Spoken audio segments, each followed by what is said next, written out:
આજરોજ ગાયત્રી પંચાંગ કાર્યાલય નવરંગપુરા ખાતે મહાગુજરાત પંચાંગ વિષય પરિષદનું વાર્ષિક મહાઅધિવેશનનું આયોજન થયું, જેમાં ગુજરાત, રાજસ્થાન, મધ્યપ્રદેશ, મહારાષ્ટ્ર, આંધ્રપ્રદેશ આદિ મહારાજ્યોથી પંચાંગકર્તા ઉપસ્થિત રહ્યા હતા, જેમનો મુખ્ય આશય જાહેર તહેવારોમાં એક વાક્યતા થાય અને પ્રજામાં કોઈ સાંદેય ના ઊભો થાય એવા ઉદ્દેશ્યથી મહાઆયોજન કરી વર્ષે પરમ શ્રદ્ધાએ ગાયત્રી પંચાંગના અધ્યક્ષ સ્થાપક શાસ્ત્રીજી રઘુનાથજી ચુનીલાલ દવેની પ્રેરણાથી શરૂઆત થઈ છે।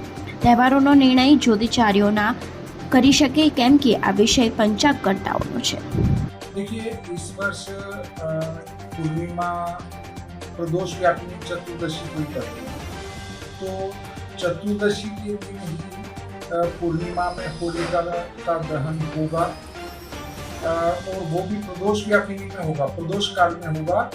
इसके नियम ये है कि यदि भद्रा हर वर्ष पूर्णिमा के प्रारंभ में भद्रा होती है, कोई सी भी पूर्णिमा हो, होली की तो ठीक है, पर 12 महीने की 12 पूर्णिमा में उसके पूर्वार्ध आधा भाग भद्रा होती है, तो भद्रा में होलिका का दहन नहीं किया जाता। परंतु यदि भद्रा निषेध के बाद तक हो तो फिर भद्रा का मुंह छोड़कर भद्रा के अंदर ही होलिका का दहन किया जा सकता है। परंतु वर्तमान में क्या है कि फेसबुक वाले, यूट्यूब वाले, व्हाट्सएप वाले जो उसके अधिकृत विद्वान नहीं हैं, वो जानकारी नहीं रखते हैं, फिर भी इसके ऊपर कुछ भी लिख के और व्हाट्सएप पर या फेसबुक पर, यूट्यूब पर डाल देते हैं और वो बाद में अगले व्यक्ति उसकी कॉपी पेस्ट करते जाते हैं। इससे लोगों में भ्रम की स्थिति उत्पन्न हो रही है। इसके लिए एक नियम हो कि पंचांगकर्ता एथेंटिक रूप से जो बताए, जो मार्गदर्शन करे, जो व्रत पर्व के संबंध में जानकारी दे कि ये व्रत पर्व इस दिन मनाया जाना चाहिए, उसी दिन वो मनाया जाना चाहिए। अन्यथा ये फेसबुक, यूट्यूब, व्हाट्सएप इनके ऊपर आने वाले समाचार, न्यूज, इनको कभी स्वीकार नहीं करना चाहिए। तो आप एक तो निश्चित कर लें कि आपको चतुर्दशी अर्थात 6 मार्च 2023 को होलिका मनानी है।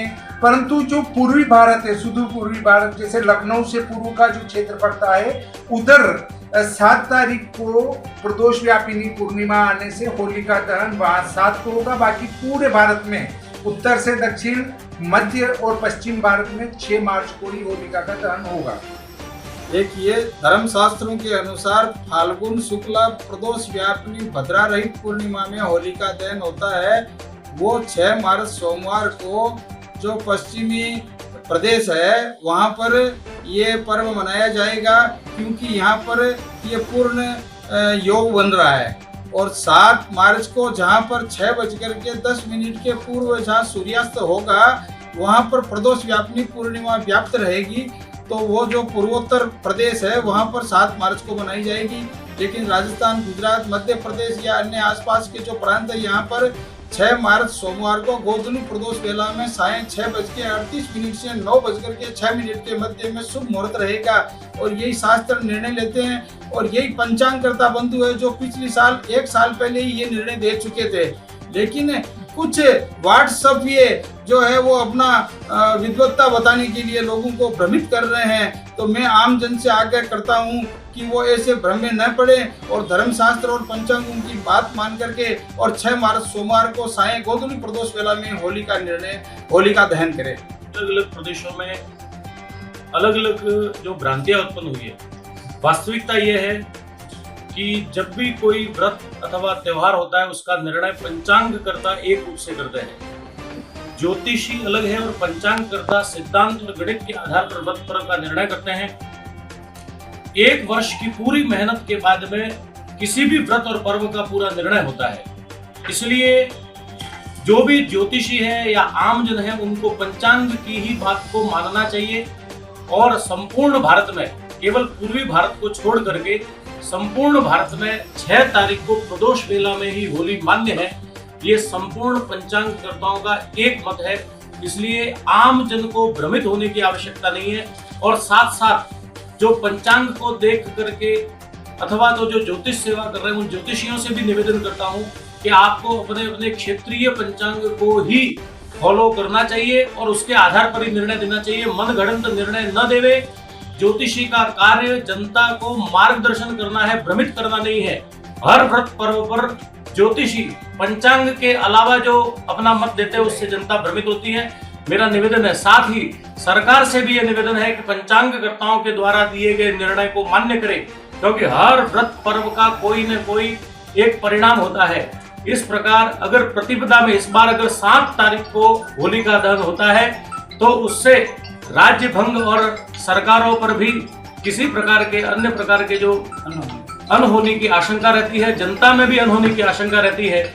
पहले भी हम किसी प्राकृतिक आपदाओं को भुगत चुके हैं, इसलिए पंचांगकर्ताओं के निर्णय को ही मान्य माना जाए और 6 तारीख को ही होलिका दहन सर्वोत्तम और मान्य है। कि पंचांगकर्ता हर साल पहले से ही बतला देते हैं, फिर भी सरकार जो है वो सरकार अपनी मनमानी के हिसाब से उसमें चेंजेस लाती है, जो बिल्कुल गलत बात है। और उसके हिसाब से सारे समुदाय में भ्रमणाएं पैदा होती है।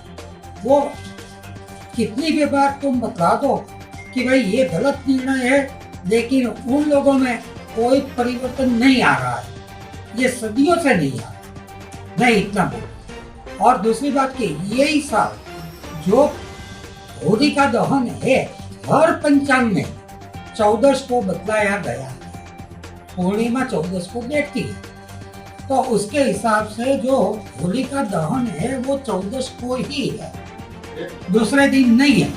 फिर भी इन लोग ने जानबूझ के होली 7 तारीख को बताया और 8 तारीख को जवाब वो धुलेटी बनाया, तो इसके लिए जिम्मेवार कौन है? क्या 2 छुट्टियां मिलेगी? 2 छुट्टियां तो मिलेगी नहीं। एक और बोलते हैं कि काम बढ़ाओ, काम बढ़ाओ, काम करो, और दूसरी ओर बोलते हैं कि नहीं हम तो यही लिखेंगे। तो मेरा सबसे निवेदन है कि ये सब भ्रम में मत जाओ, और 6 तारीख को ही होली है, शाम और संध्या समय है।